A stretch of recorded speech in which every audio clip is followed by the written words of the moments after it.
आप सभी को मेरा नमस्कार। आप सबका हार्दिक स्वागत करता हूं अपने channel doctor Kaushalendra Indian history में। और आज की टॉपिक है ब्रिटिश ईस्ट इंडिया कंपनी का भारत में विस्तार। अगले अंक में, जैसा कि पिछली अंक में इस बात का उल्लेख किया जा चुका था कि 1632 में जो गोल्डन फरमान अंग्रेजों को मिला गोलकुंडा के सुल्तान से, वो उनके लिए वास्तव में भारत में सोने की चाबी मिल गई। फलस्वरूप 500 पगोड़ा वार्षिक टैक्स देकर के वे गोलकुंडा के बंदरगाह से व्यापार निर्बाध रूप से करने लगे। अब इसके आगे 1633 ईस्वी यानी 1633 में पूर्वी तट पर, भारत के पूर्वी तट पर अंग्रेजों ने अपना पहला व्यापारिक कारखाना बालाशोर में बनाया और दूसरा महानदी के मुहाने पर उड़ीसा प्रांत में हरिपुरा में स्थापित किया। और जल्दी ही इस तरह से हम पाते हैं कि अंग्रेजों ने बंगाल, बिहार, पटना, बालासोर और ढाका में अपने कारखाने खोल लिए। ये बात है 1633 तक। 1639 में एक महत्वपूर्ण घटना आता है जब फ्रांसिस डे नामक अंग्रेज को चंद्रगिरी के राजा से, जो उसमें विजयनगर राज्य के अंतर्गत आते थे, मद्रास पट्टे पर मिल गया और यहीं पर अंग्रेजों ने किलेबंद फैक्ट्री बना डाली। इसी कोठी को इतिहास में फोर्ट सेंट जॉर्ज कहा गया, यानी कि फोर्ट सेंट जॉर्ज प्राप्त करने का फ्रांसिस डे नामक अंग्रेज को श्रेय मिलता है और समय है 1639 ईस्वी। अब आगे चलते हैं।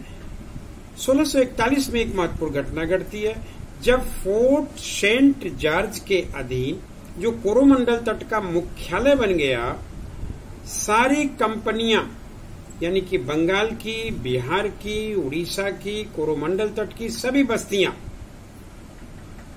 एक एक करके 1658 तक फोर्ट सेंट जॉर्ज के अधीन कर दी गई।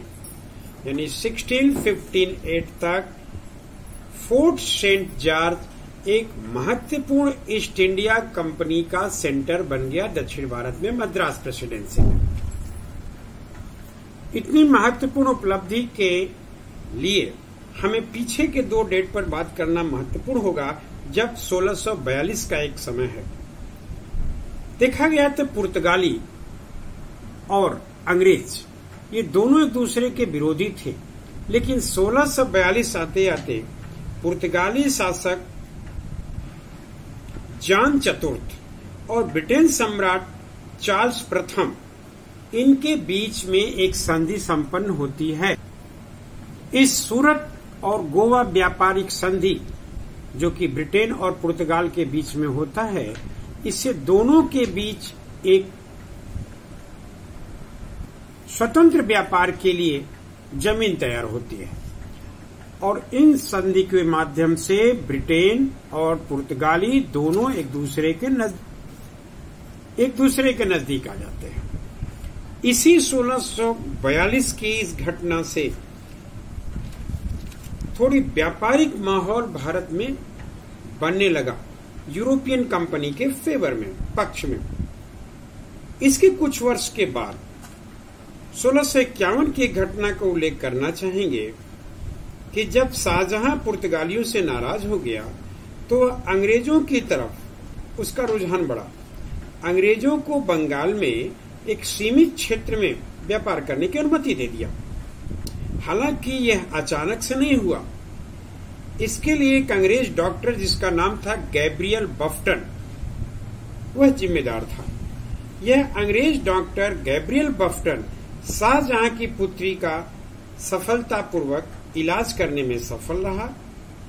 इसीलिए एक दो जहाजों के साथ बिना टैक्स दिए शाहजहां ने इन अंग्रेजों को छूट दे दी व्यापार करने का।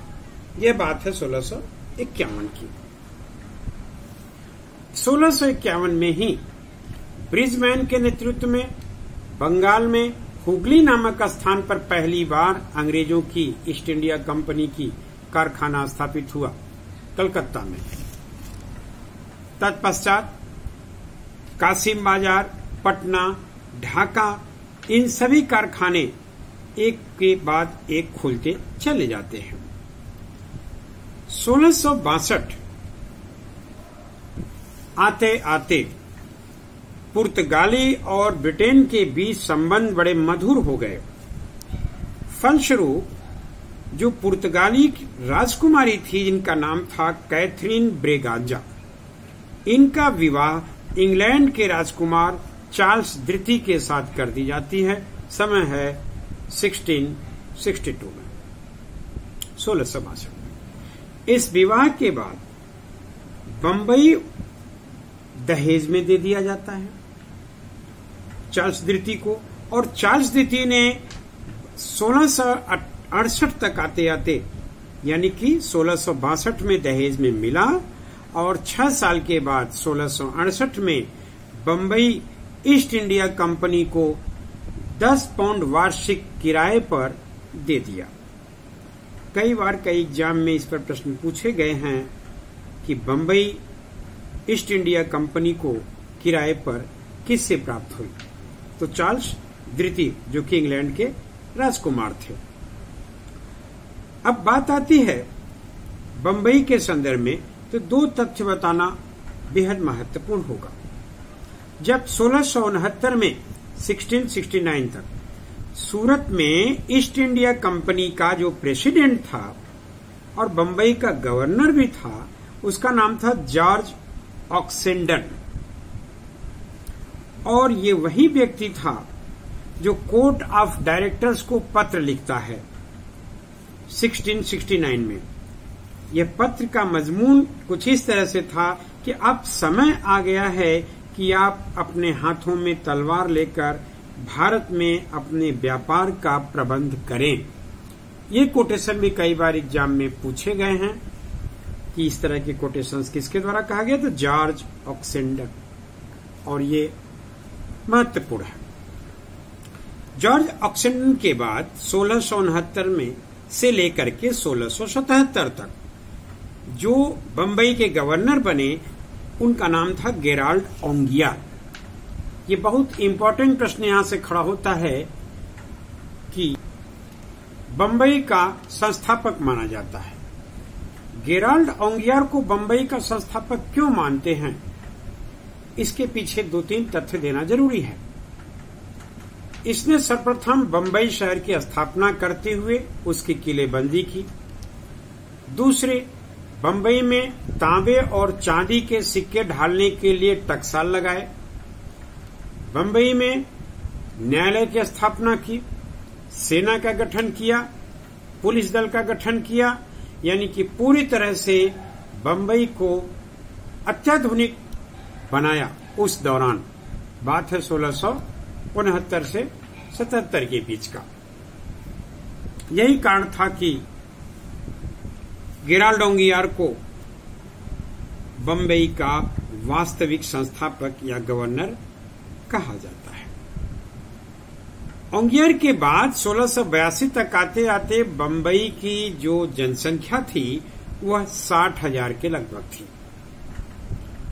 और ये जनसंख्या में व्यापारियों के लिए बड़ा अनुकूल माहौल था, और तभी से व्यापारिक कैपिटल बन गया, जिसे आज हम मुंबई कहते हैं। ये ओंगियार के समय से ही तैयार हुआ कि राजस्व में लगभग 3 गुना ईस्ट इंडिया कंपनी की वृद्धि हो गया गेराल्ड ओंगियार के इस कदम के उठाए जाने के बाद। हालांकि इसके बाद ओंगियार का उत्तराधिकारी रॉल्ट आता है जो 1677 तक 82 तक रहा, लेकिन एक सामान्य गवर्नर जनरल के रूप में रहा। इसके आगे के खंडों का वर्णन हम अपने अगले अंक में करेंगे। Thank you very much. नमस्कार।